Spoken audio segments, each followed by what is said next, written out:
Hello दोस्तों, नमस्कार।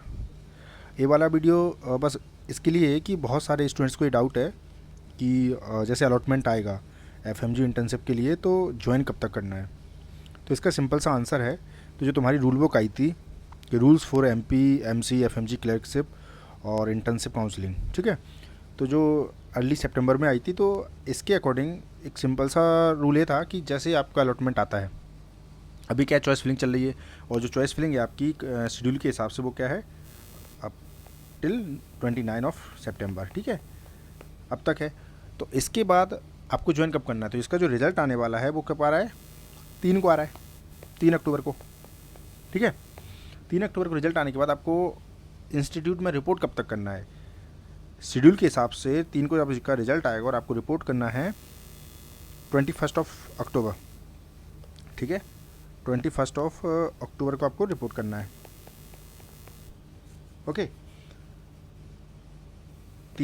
मतलब 4 से 21 तक आपको रिपोर्ट करना है। आपके पास ऑलमोस्ट 15 डेज़ हैं, ठीक है। बट आपकी रूल बुक में क्या लिखा है कि जैसे ही आपकी वो आती है, क्या, जैसे ही आपकी लिस्ट आती है अलॉटमेंट की, तो आपको क्या करना है, ये देखिए, आप गौर से देखिए, मैं एक एक पॉइंट पढ़ रहा हूँ, ठीक है।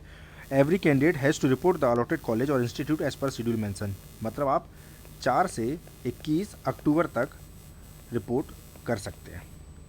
ये पॉइंट का ही मतलब है। The next point is the selected candidate have to join the internship programme immediately but not later than 10 days from the date on which final list of allotment is uploaded on the official website of MPMC, and if candidate is not able to join the allotted medical college within 10 days, the seat will be considered vacant.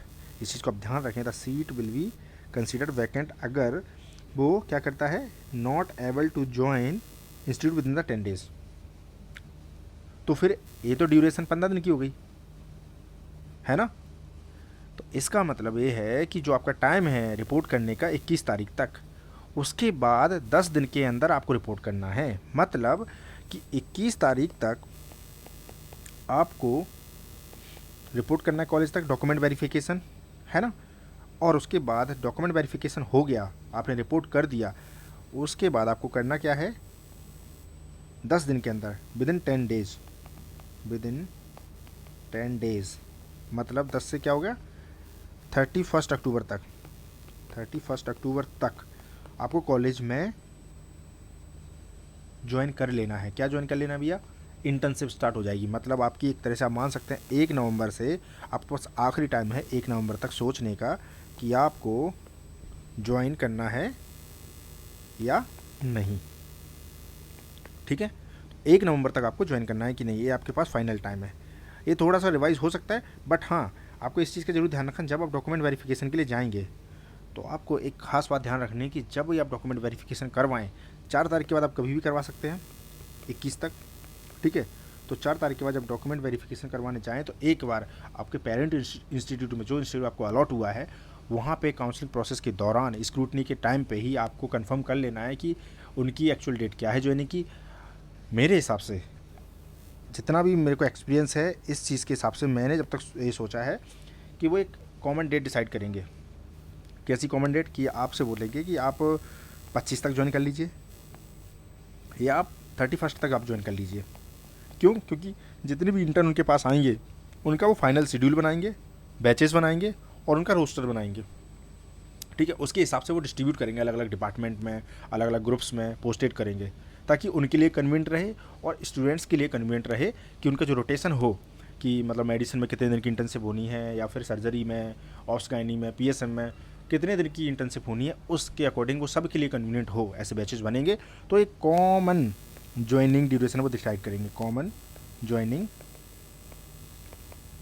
Period वो decide करेंगे। तो इस चीज़ का खास ध्यान रखें कि जब भी इंस्टीट्यूट में आप ज्वाइनिंग लेने जाएं तो आप एक बार कंफर्म कर लें कि कब तक आप ज्वाइन कर सकते हैं, ताकि आपको डाउट ना रहे, ठीक है। ये तो हमारे सारे रूल्स वही सेम टू सेम है। अब देखो, ये स्टूडेंट्स के लिए वो सब कुछ था, ठीक है। ये मध्य प्रदेश मेडिकल काउंसिल वो तो लिस्ट आएगी उसके हिसाब से है। हाँ, अब बहुत सारे लोगों को ये डाउट था कि मेरिट लिस्ट किस बेसिस पे आएगी। तो मेरिट लिस्ट जो चॉइस फिलिंग है उसकी सिंपल सा मेरिट लिस्ट है कि आप डोमिसाइल हैं, आपको प्रायोरिटी मिलेगी। कैसे, अगर आप अगर आप डोमिसाइल हैं, डोमिसाइल कैंडिडेट को हमेशा प्रायोरिटी मिलेगी, एमपी का है तो एमपी का उसको प्रायोरिटी रहेगी, उसके बाद आएंगे नॉन डोमिसाइल, ठीक है, नॉन डोमिसाइल। लेकिन अगर दो सेम कैंडिडेट हैं और सेम मार्क्स हैं तो क्या क्राइटेरिया लगाएंगे, उसका क्राइटेरिया रहेगा डेट ऑफ बर्थ, ठीक है, will preference to the older candidate, and then उसके बाद वो लगाएंगे कि किस कैंडिडेट ने पहले अप्लाई किया है चॉइस फिलिंग के लिए, ठीक है, वो क्राइटेरिया लगेगा। तो इस चीज़ का भी डाउट आप मत रखना। द नेक्स्ट इज क्या है, कॉलेज के लिए क्या इंस्ट्रक्शन है, कॉलेज के लिए इंस्ट्रक्शन ये है, original documents have to be submitted to the dean of allotted college institute by the candidate, allotted college or institute will check all the original documents and eligibility along with the provisional registration received at the time of reporting। अब ये doubt बहुत सारे लोगों का है कि ये क्या मांग लिया हमसे, प्रोविजनल डॉक्यूमेंट रजिस्ट्रेशन, ये क्या चीज़ है भाई, ऐसे मतलब बहुत सारे बच्चों का डाउट है, तो एक बार इसको देख लेते हैं। Provisional registration received at the time of reporting, the college institute can only refuse joining of the candidate in case any discrepancy found in it. Provisional receipt आपको कब मिलेगी, आपको एक टाइम दिया जाएगा, आपका रिपोर्टिंग हो गई, अब अभी नहीं कर सकते ना, आपको नहीं पता कि आपका कॉलेज कौन सा है, तो जब आपको कॉलेज मिल जाएगा, आप जो इंटर्नशिप ज्वाइन कर लेंगे, तो जब रिपोर्टिंग करेंगे उसके बाद आपको एक टाइम दिया जाएगा कि आप इस टाइम तक अपना प्रोविजनल रजिस्ट्रेशन आप सबमिट कर दीजिए। तो उसके बाद आप प्रोविजनल रजिस्ट्रेशन के लिए अप्लाई करिए, वो हम आपको बताएंगे कैसे अप्लाई करना है, उसके बाद आप जो रिसिप्ट मिलेगी आप अपने इंस्टीट्यूट में जमा कर देना, ओके, ठीक है। The next is the allotted college or institute will have to collect the original affidavit and provisional registration received from the candidate before joining। अब इसमें लिख दिया है कि बिफोर ज्वाइनिंग आपको लेना है, अगर ऐसा हुआ तो आप उसी टाइम पे प्रोविजनल रजिस्ट्रेशन के लिए अप्लाई कर सकते हैं, जैसे आपको कॉलेज अलॉट होता है इंटर्नशिप का, क्योंकि उसमें आपको अप्लाई करना होता है कि आपने इंटर्नशिप किस इंस्टीट्यूट से करी है, तो उससे पहले प्रोविजनल रजिस्ट्रेशन के लिए अप्लाई करने का कोई औचित्य नहीं है, कोई वैल्यू नहीं है, ठीक है, ओके। और आपके डॉक्यूमेंट्स क्या क्या लगेंगे, ये बहुत इंपॉर्टेंट है। जो डॉक्यूमेंट्स लगेंगे आपके 10th की मार्कशीट, 12th की मार्कशीट, एलिजिबिलिटी सर्टिफिकेट जो कि आपके पास है, डिग्री ऑफ MBBS और इक्विवेलेंट टू MBBS जो कि आपकी जिस फॉरेन कंट्री से वो FMG पासिंग सर्टिफिकेट जो आप सब कलेक्ट कर चुके हैं, एंड MP स्टेट डोमिसाइल अगर है तो ठीक, original affidavit and provisional registration receipt, ठीक है, ये सारे डॉक्यूमेंट है। टोटल डॉक्यूमेंट कितने हो गए, 1 2 3 4 5 6 7 8, ये डॉक्यूमेंट आपको लगने वाले हैं, ठीक है, ये आप ध्यान रखेंगे। तो ये 8 डॉक्यूमेंट्स आपको लगने वाले हैं, ओके। चलो एक चीज़ और, FMG candidate, the amount of stipend, point number 18, the amount of stipend to be paid to the interns is to be decided और fixed by the appropriate authority and solely at the discretion of the concern authority under which the medical college और institute is located. Medical college और institute जिस authority के under है वो उस पर depend करेगा। The Madhya Pradesh medical council holds no responsibility for this decision और इट्स आउटकम। मतलब क्या है कि मेडिकल कॉलेज के हाथ में भी नहीं है, मेडिकल कॉलेज जिस अथॉरिटी के हाथ में है उस पर डिपेंड करेगा। मतलब क्या, आपका स्टाइपेंड कहाँ से आएगा, directorate of medical education, directorate of medical education MP, DME MP से आपका स्टाइपेंड आएगा। मतलब अपने कॉलेज से स्टाइपेंड के लिए डिमांड कर सकते हैं, ठीक है।